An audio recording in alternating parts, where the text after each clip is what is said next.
Bạn có bao giờ tự hỏi, Đức Phật Thích Ca, nhân vật được hàng triệu người tôn kính, liệu có thực sự tồn tại trong lịch sử, hay chỉ là một biểu tượng do con người tạo ra?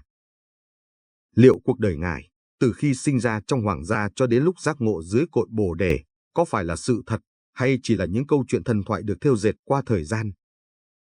Có những bằng chứng khảo cổ và kinh điển xác nhận sự tồn tại của Đức Phật.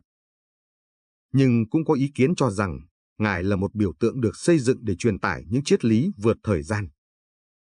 Vậy đâu mới là sự thật? Hôm nay, chúng ta sẽ cùng bóc tách những bí ẩn xung quanh nhân vật này. Huyền thoại hay lịch sử? Niềm tin hay sự thật? Hãy cùng khám phá ngay bây giờ. Hãy tưởng tượng bạn sống ở Ấn Độ cách đây hơn 2.500 năm. Một vị hoàng tử trẻ tuổi rời bỏ cung điện nguy nga, từ bỏ tất cả quyền lực, của cải, và thậm chí cả gia đình để tìm kiếm một câu trả lời duy nhất, làm sao con người có thể thoát khỏi khổ đau. Câu chuyện về hành trình giác ngộ của Ngài không chỉ được lưu truyền qua hàng thế kỷ mà còn trở thành nguồn cảm hứng cho hàng triệu người.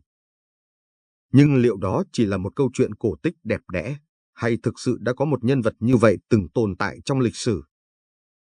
Để trả lời câu hỏi này, chúng ta phải quay lại với những bằng chứng khảo cổ và tài liệu cổ xưa.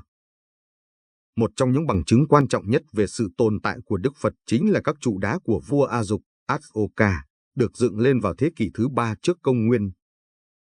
Những trụ đá này không chỉ chứa các chi tiết về cuộc đời Đức Phật mà còn ghi lại những lời dạy của Ngài và cách vua A Dục truyền bá Phật Pháp khắp lãnh thổ Ấn Độ. Những dòng chữ khắc trên các trụ đá này đã giúp khẳng định rằng Đức Phật là một nhân vật có thật trong lịch sử, chứ không chỉ là một biểu tượng tâm linh. Ngoài các trụ đá, nhiều di tích khảo cổ khác tại các địa danh như Lumbini, nơi Đức Phật được sinh ra, và Bodh Gaya, nơi Ngài giác ngộ, đã được phát hiện. Tại Lumbini, một phiến đá khắc chữ cổ của vua A Dục đã được tìm thấy, ghi rõ rằng đây là nơi sinh của Đức Phật. Tương tự, tại Bodh Gaya, nơi có cây Bồ Đề nổi tiếng, các di tích cổ cũng chứng minh rằng đây là một trung tâm tu học quan trọng ngay từ thời kỳ Đức Phật còn sống. Thêm vào đó, những bộ kinh điển như Pali Canon, Tam Tạng Kinh, được biên soạn và truyền miệng chỉ vài thế kỷ sau khi Đức Phật qua đời cũng cung cấp những ghi chép chi tiết về cuộc đời Ngài. Các học giả ngày nay xác nhận rằng nhiều nội dung trong các tài liệu này phù hợp với bối cảnh lịch sử của thế kỷ thứ 5 đến 6 trước công nguyên, thời kỳ mà Đức Phật được cho là đã sống. Mặc dù không phải tất cả các chi tiết trong cuộc đời Đức Phật đều được chứng minh bằng lịch sử, nhưng những bằng chứng khảo cổ và văn bản cổ đại đã khẳng định rằng Ngài không chỉ là một nhân vật huyền thoại. Sự tồn tại của Ngài đã được xác minh, và quan trọng hơn, những lời dạy của Ngài vẫn còn sống mãi trong lòng hàng triệu người, bất kể thời gian. Những bằng chứng lịch sử có thể khẳng định rằng Đức Phật là một nhân vật có thật, nhưng điều đó có thực sự quan trọng đối với những giá trị mà Ngài để lại.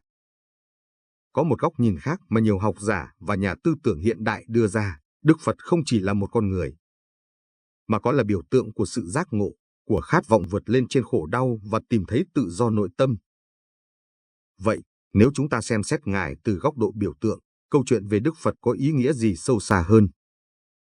Trong nhiều nền văn hóa, các câu chuyện về những nhân vật vĩ đại thường mang tính chất thần thoại hơn là thực tế. Cuộc đời của Đức Phật cũng vậy. Từ hình ảnh một hoàng tử trẻ tuổi từ bỏ cung điện đến việc giác ngộ dưới cội Bồ Đề sau 49 ngày thiền định. Từng chi tiết trong câu chuyện này có thể được hiểu như một biểu tượng cho hành trình nội tâm của chính mỗi con người. Hình ảnh Đức Phật rời bỏ hoàng cung, từ bỏ mọi tài sản, quyền lực và danh vọng, là một lời nhắc nhở rằng hạnh phúc không nằm ở vật chất.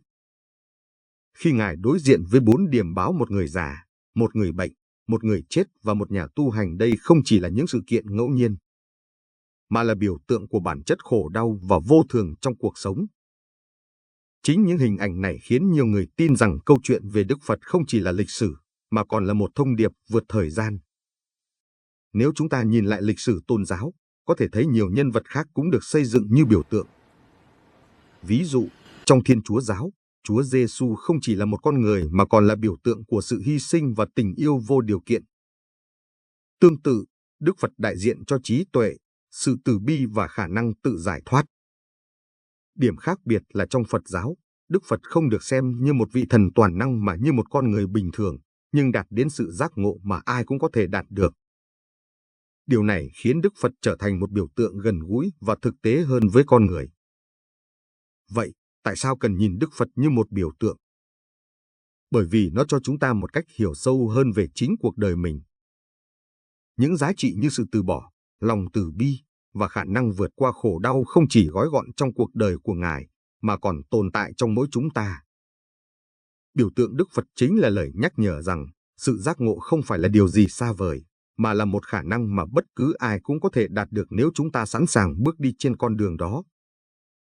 Vậy nên, dù Đức Phật là một nhân vật lịch sử hay một biểu tượng, điều cốt lõi không phải là Ngài có thật hay không, mà là câu chuyện của Ngài mang lại cho chúng ta những bài học và nguồn cảm hứng gì.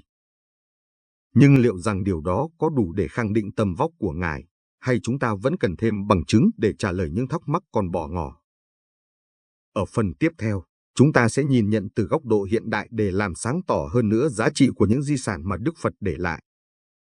Sau khi nhìn nhận Đức Phật từ hai góc độ, một nhân vật lịch sử và một biểu tượng tâm linh, câu hỏi đặt ra là, Ngài thực sự mang lại giá trị gì cho thế giới hiện đại?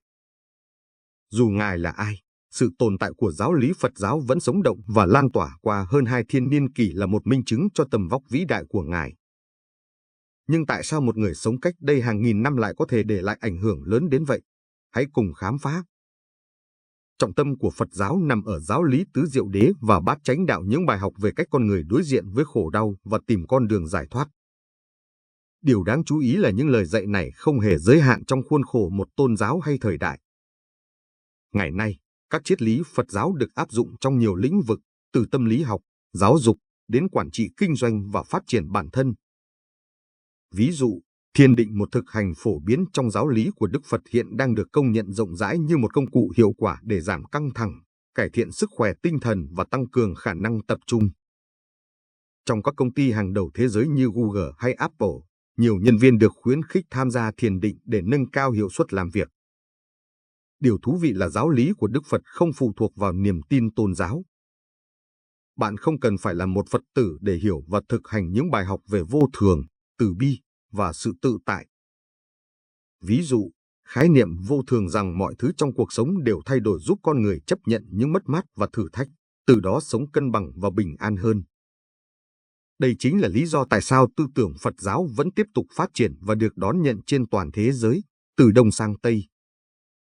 Trong thế giới ngày nay, Đức Phật không chỉ được nhìn nhận như một bậc thầy tâm linh, mà còn như một nhà triết học, một người tiên phong trong việc đặt câu hỏi về bản chất của cuộc sống. Các học giả hiện đại thường so sánh tư duy của Ngài với các triết gia Hy Lạp cổ đại như Socrates hay Plato. Điểm khác biệt lớn nhất là thay vì chỉ suy tư, Đức Phật còn hướng dẫn con người thực hành để tự trải nghiệm sự giác ngộ.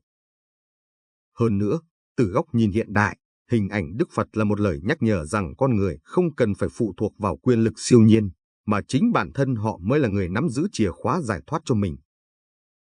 Tư tưởng tự lực, tự giác ngộ này đặc biệt phù hợp với thế hệ trẻ ngày nay, những người đang tìm kiếm ý nghĩa trong một thế giới đầy biến động. Có thể nói, Đức Phật là một trong số ít những nhân vật vượt thời gian và không gian. Dù là nhân vật lịch sử, một biểu tượng tâm linh, hay một nguồn cảm hứng triết học, Ngài đã để lại cho nhân loại một di sản vĩnh hằng, lòng từ bi, trí tuệ và khả năng tự mình vượt qua khổ đau. Và quan trọng nhất, câu chuyện của Ngài nhắc nhở chúng ta rằng mọi khổ đau đều có thể được hóa giải nếu ta biết nhìn sâu vào bên trong chính mình. Nhưng liệu rằng, trong một thế giới ngày càng bị cuốn theo vật chất và công nghệ, di sản của Đức Phật có còn giữ được sức hút? Hãy cùng đi đến phần cuối để tìm câu trả lời. Vậy là chúng ta đã cùng nhìn nhận Đức Phật dưới nhiều góc độ, một nhân vật lịch sử, một biểu tượng tâm linh và một nguồn cảm hứng triết học. Nhưng trong một thế giới mà vật chất, công nghệ và lối sống nhanh đang chi phối, liệu di sản của Ngài còn có giá trị thực tiễn? Hơn nữa, câu hỏi đặt ra là, Đức Phật có thực sự tồn tại hay không, và điều đó có còn quan trọng? Thế giới hiện đại là nơi con người có mọi tiện nghi nhưng lại đối diện với nỗi khổ đau tinh thần ngày càng tăng, từ lo âu, trầm cảm, đến sự cô đơn. Trong bối cảnh đó, các giá trị mà Đức Phật để lại, như lòng từ bi, sự chánh niệm và con đường trung đạo, vẫn giữ được sức hút mạnh mẽ. Không phải ngẫu nhiên mà các thực hành như thiền định, chánh niệm đang trở thành xu hướng toàn cầu, được ứng dụng không chỉ trong đời sống tâm linh mà còn trong y học và tâm lý học. Điều này cho thấy rằng, dù Đức Phật có thật hay không, câu chuyện và giáo lý của Ngài vẫn mang một thông điệp sâu sắc, hạnh phúc không đến từ bên ngoài, mà từ việc hiểu và làm chủ nội tâm. Đây là điều mà không công nghệ hay tài sản nào có thể thay thế được. Vậy Đức Phật Thích Ca có thực sự tồn tại không?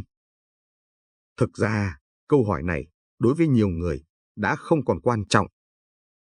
Bởi điều đáng nhớ không phải là việc Ngài từng sống hay không, mà là di sản Ngài để lại đã thay đổi cuộc đời của biết bao thế hệ. Trong Phật giáo, điều cốt lõi không phải là thờ phụng một nhân vật lịch sử, mà là tự mình thực hành, tự mình giác ngộ. Đức Phật từng dạy rằng, hãy tự thắp đuốc lên mà đi, và chính câu nói này đã định nghĩa toàn bộ ý nghĩa sự tồn tại của Ngài dù Ngài là một nhân vật lịch sử hay chỉ là một biểu tượng tinh thần. Cuối cùng, nếu nhìn sâu vào những gì Đức Phật để lại, chúng ta sẽ thấy rằng Ngài không chỉ sống trong quá khứ, mà còn hiện hữu trong những giá trị mà mỗi chúng ta mang theo, lòng từ bi, sự tỉnh thức và khả năng vượt qua khổ đau. Điều đó làm cho Ngài trở thành một hình tượng bất tử không phải trên giấy tờ lịch sử, mà trong trái tim của mỗi người học theo con đường của Ngài. Vậy, bạn nghĩ sao? Liệu Đức Phật là một nhân vật có thật, hay tất cả chỉ là một câu chuyện được dựng nên để truyền tải triết lý sống? Dù câu trả lời của bạn là gì, hy vọng rằng hành trình khám phá này đã mang đến cho bạn một góc nhìn mới không chỉ về Đức Phật, mà còn về chính bản thân mình. Chúng ta vừa cùng nhau khám phá một câu hỏi đầy thú vị và tranh luận, Đức Phật Thích Ca có thực sự tồn tại, hay chỉ là một biểu tượng tinh thần? Câu chuyện này không chỉ đơn giản là một cuộc hành trình lịch sử mà còn là hành trình tự nhận thức về chính chúng ta. Vậy, theo bạn, điều gì là quan trọng nhất, việc Ngài từng sống trong thực tế, hay những giá trị mà Ngài để lại vẫn đang sống trong lòng nhân loại? Hãy để lại suy nghĩ của bạn ở phần bình luận để chúng ta cùng thảo luận. Nếu bạn thấy video này mang đến những góc nhìn mới mẻ và giá trị, hãy nhấn like để ủng hộ chúng tôi. Đừng quên đăng ký kênh và bật chuông thông báo để không bỏ lỡ những nội dung thú vị tiếp theo. Cảm ơn bạn đã đồng hành cùng chúng tôi trong hành trình khám phá này. Hẹn gặp lại trong những video sắp tới.